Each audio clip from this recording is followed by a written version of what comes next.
उत्तराखंड, जिसे देवों की भूमि देवभूमि कहा जाता है, जिसके कण कण में देवता निवास करते हैं।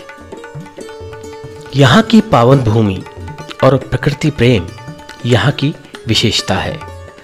देवों के देव देवादिदेव महादेव की अलौकिक छवि उत्तराखंड के हर जिले में आशीर्वाद के रूप में विद्यमान है। आज का हमारा ये विषय उत्तराखंड राज्य के बागेश्वर जिले में स्थित एक ऐसे ही पावन धाम भगवान शिव के धाम के बारे में है। उत्तराखंड के बागेश्वर जिले में एक बहुत ही प्रमुख और पौराणिक मंदिर स्थित है, जिसे बागनाथ मंदिर के नाम से देश और दुनिया में जाना जाता है। ये बागनाथ मंदिर सरयू और गोमती नदी के तट पर स्थित है और पूर्ण रूप से भगवान शिव को समर्पित है। प्रभु मोरे अवगुण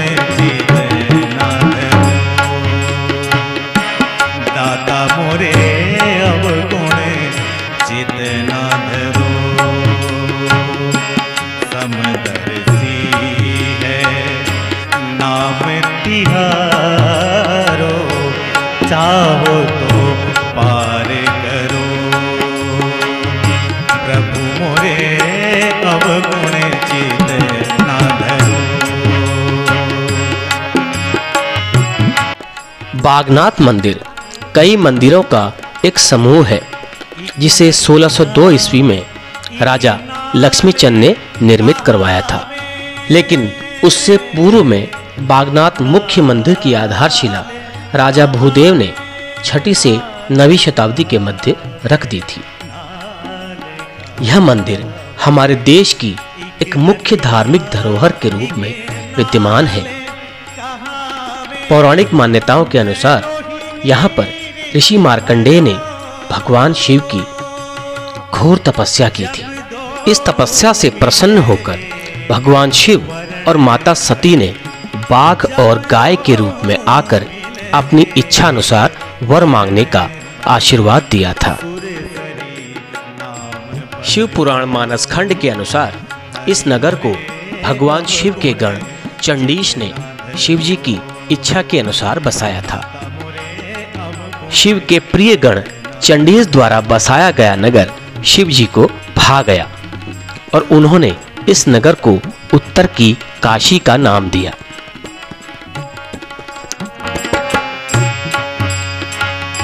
इगलोहा पूजा में राकत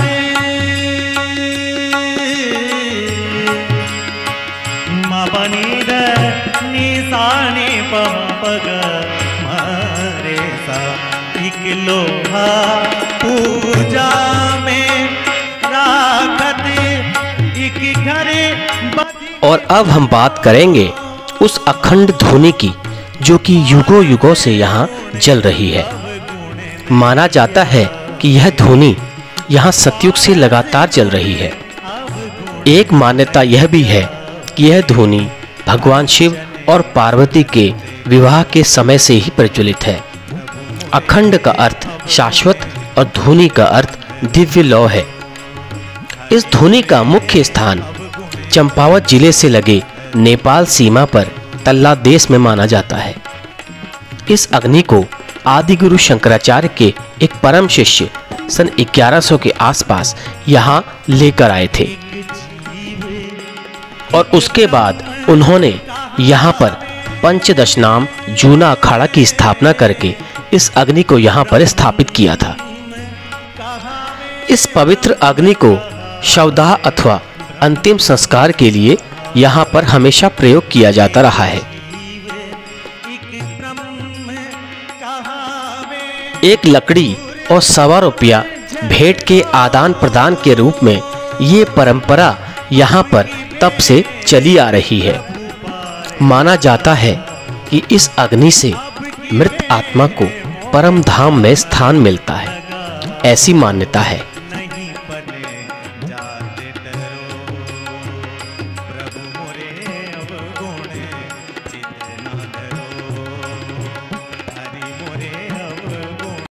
पहुंचा हूं शंकर गिरी जी महाराज के पास। इनसे मेरी मुलाकात पहले भी हुई थी, तो मैं इनसे जानना चाहूँगा जो अखंड धुनी है जो यहाँ पर जलती है, जिसकी राख से, जिसकी अग्नि से अंतिम संस्कार यहाँ पे किया जाता है, जिसको मोक्ष की प्राप्ति सीधा होती है। तो मैं इनसे पूछना चाहूँगा। बाबा जी प्रणाम है आपको पहले तो।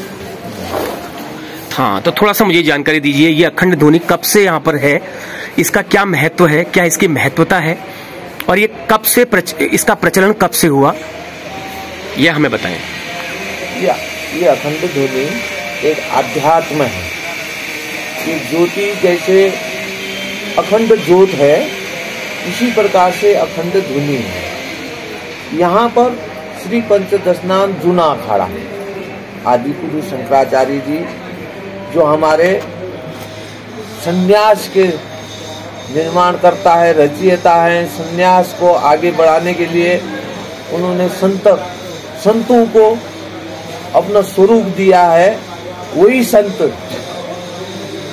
इस भारतवर्ष में जगह जगह धर्म प्रचार के लिए आया जाया करते हैं। मठ मंदिरों में जो पौराणिक संपत्ति है राजा महाराजाओं का बनाया हुआ, उसकी संरक्षण, उसकी रक्षा के लिए ही संत होते हैं, धर्म की रक्षा के लिए ही संत होते हैं, समाज को अच्छा मार्ग दिखाने के लिए संत होते हैं। तो संत लोग गुफाओं में, कंदराओं में भजन करते हैं। और ये उत्तराखंड की काशी में जो अखंड धुनी है, ये श्री पंचदशनाम जूना अखाड़े में संतों द्वारा इसकी सेवा की जाती है। इस धुना की अग्नि यहाँ संस्कार के लिए, सौदाह के लिए उसका प्रयोग किया जाता है। यहाँ से सौदाह के लिए अग्नि ले जाते हैं। अग्नि के उसमें वो लोग एक लकड़ी दे जाते हैं और ₹1.25 उसकी भेंट दे जाते हैं। ये परंपरा गुरु पीरों ने चलाई हुई है। ये आदिकाल से चला हुआ है, आगे भी चलता रहेगा, वर्तमान में भी चला है, ये चलता रहेगा।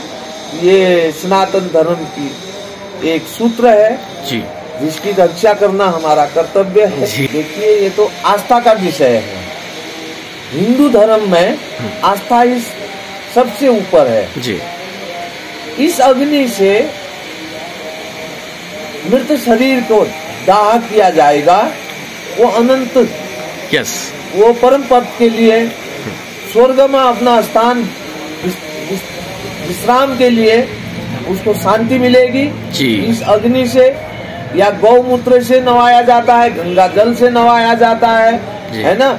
मृत शरीर को भी नवा धवा के शुद्ध किया जाता है। शुद्धिकरण के लिए, हवन के लिए अग्नि पैदा की जाती है, माचिस जला के, है ना जी। कोई अग्नि पैदा नहीं की जाती है।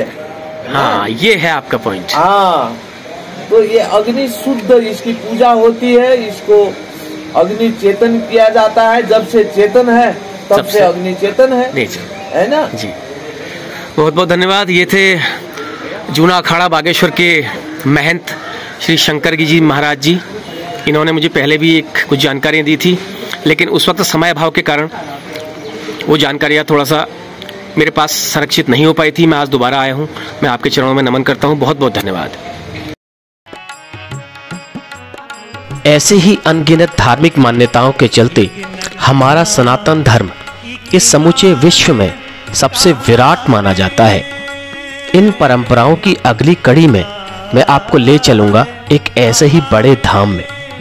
अगर आपको इस वीडियो में मेरे द्वारा दी गई जानकारी पसंद आई हो तो कृपया इस वीडियो को लाइक और शेयर करें। अगर आपको मेरे द्वारा दी गई जानकारी में कोई भी त्रुटि नजर आए तो भी कमेंट बॉक्स में बताकर अपडेट करें। मैं अपनी उन त्रुटियों को अन्य माध्यमों से सुधार कर आपके लिए अपडेट करूंगा। आपका हर कमेंट और हर राय मेरे लिए महत्वपूर्ण है।